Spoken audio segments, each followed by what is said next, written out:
We stand on the verge of a victory that will resonate across. তুমি কি জানো এমন এক মুসলিম রাজনীতিবিদ আছেন যার উত্থানে আজ মার্কিন রাজনীতির মাটি কাঁপছে, যার কথা শুনে গুম হারাম হয়ে গেছে প্রেসিডেন্ট ডোনাল্ড ট্রাম্পের। হ্যাঁ বন্ধুরা, আজ আমরা কথা বলবো জোহরান মামদানিকে নিয়ে, নিউ ইয়র্ক সিটির নতুন নির্বাচিত মেয়র, যিনি একাধারে মুসলিম, আফ্রিকান, দক্ষিণ এশীয় বংশোদ্ভূত আর একজন আগুন জড়া তরুণ নেতা। Thank you, my friends. Zohran Mamdani এই নামটি এখন মার্কিন রাজনীতির হট টপিক। 1991 সালে তিনি জন্মগ্রহণ করেন উগান্ডার রাজধানী কাম্পালায়। তার বাবা মাহমুদ মামদানি বিশ্বখ্যাত সমাজবিজ্ঞানী ও অধ্যাপক, আর মা মিরিয়াম টিকটিন একজন আমেরিকান বিজ্ঞানী, অর্থাৎ বুদ্ধিভিত্তিক পরিবারে জন্ম তার।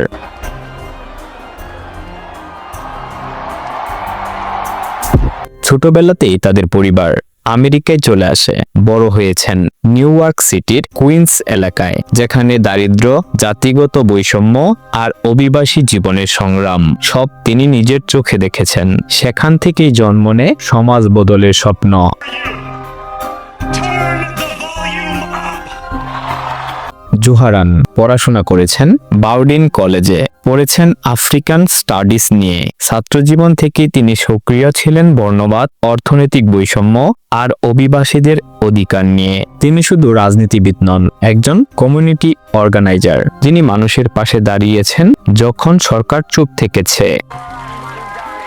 Has been a political lightning rod since pulling off a stunning victory. 2020 সালে তিনি নির্বাচিত হন নিউ ইয়র্ক টেস্ট অ্যাসেম্বলিতে।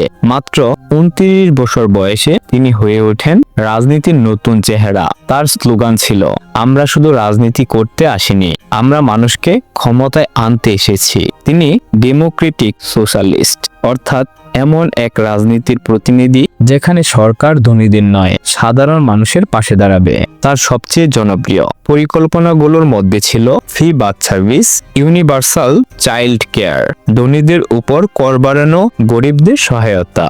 এইসব প্রস্তাব নিউ ইয়র্কবাসীর হৃদয় ছুঁয়ে যায়, আর ধীরে ধীরে তিনি এক তরুণ প্রজন্মের হোপ আইকন হয়ে ওঠেন।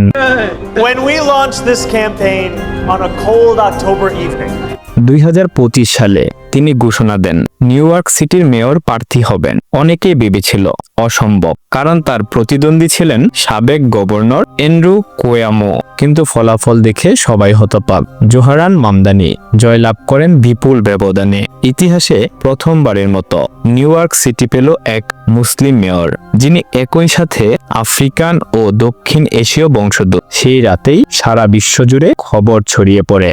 so Donald Trump, since I know you're watching, Trump ও তার রিপাবলিক দল দীর্ঘদিন ধরেই ইমিগ্রেশন, ইসলামোফোবিয়া আর রাইট উইং রাজনীতিতে চালিয়েছে আগুন। কিন্তু এখন আমেরিকার সবচেয়ে বড় শহর নিউ ইয়র্কের নেতৃত্বে এসে গেছেন এক মুসলিম অভিবাসী সন্তান, যিনি ট্রাম্পের পুরো নীতির বিরুদ্ধে। জোহরানের বক্তব্য ছিল পরিষ্কার, আমেরিকা শুধুই ধনীদের নয়, এটি ট্যাক্সি ড্রাইভার, ডেলিভারি ম্যান আর গৃহকর্মীদেরও দেশ। এই কথাগুলোই ট্রাম্প ঘরানার রাজনীতির জন্য দুঃস্বপ্ন হয়ে দাঁড়িয়েছে। তাই মিডিয়া বলছে ট্রাম্পের ঘুম হারাম করে দিয়েছেন জোহরান মামদানি।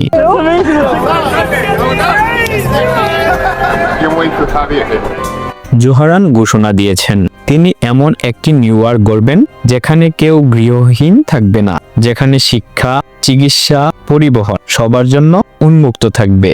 তিনি বলেছেন, আমার শহর হবে এমন এক শহর যেখানে তোমার পরিচয় নয়, তোমার মানবিকতা তোমাকে পরিচিত করবে। এই কথাগুলো সারা বিশ্বে লাখো তরুণ তরুণীর মনে আশার আলো জ্বালিয়েছে। so Donald Trump, since I know you're watching, তবে সবাই তার পাশে নেই। অনেকে বলেছে তার পরিকল্পনা খুব বেশি স্বপ্নপ্রবণ, বাস্তবে এত ফ্রি সেবা দেওয়া সম্ভব নয়। কিন্তু জোহরান হেসে বলেন, পরিবর্তন কখনো সহজ নয়, তবে অসম্ভব নয় যদি জনগণ একসাথে থাকে। it's for you. Turn the volume up. বন্ধুরা, জোহরান মামদানির গল্প আমাদের শেখায়, তুমি যদি বিশ্বাস করো, কাজ করো আর মানুষের পাশে দাঁড়াও, তাহলে তুমি পৃথিবী বদলে দিতে পারো। আজ তিনি শুধু নিউ ইয়র্কের মেয়র নন, তিনি এক প্রজন্মের প্রেরণা। All right, where are we headed? তাহলে বন্ধুরা, যদি আপনাদের এই ভিডিওটি ভালো লাগে তাহলে এখনই লাইক দিন, কমেন্টে মতামত দিন, আর আমার ফেসবুক পেজ ফলো করুন, আর ইউটিউব চ্যানেল RS রাকিবুল ইসলাম সাবস্ক্রাইব করতে ভুলবেন না।